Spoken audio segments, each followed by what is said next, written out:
third law, that is called the Mendel's law of independent assortment. So what do you mean by Mendel's law of independent assortment? That is, it is based on the results of a dihybrid cross. So just now we saw what is a dihybrid cross. So this independent assortment is based on the results of a dihybrid cross.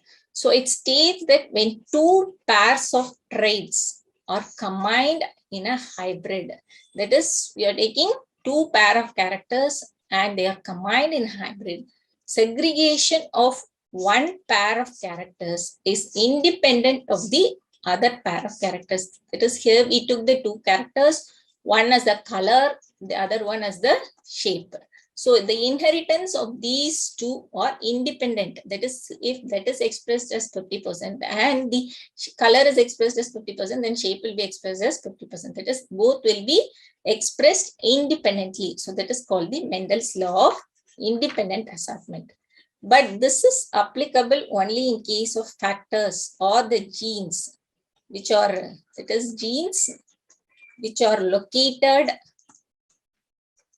distantly, which are located distantly on the same chromosomes, or it may be present on a different chromosome. On the same chromosome or occur on different chromosomes. Okay.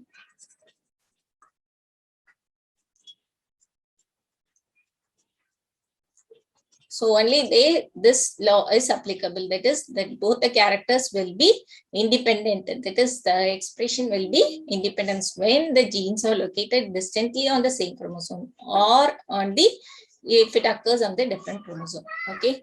So, but in normal cases, there occurs a deviation from the Mendel's law. So till now we saw as a Mendel ratio, monohybrid cross ratio as 3:1 and dihybrid cross ratio as 9:3 3:1. But in many cases, there occurs a deviation from the Mendel's law.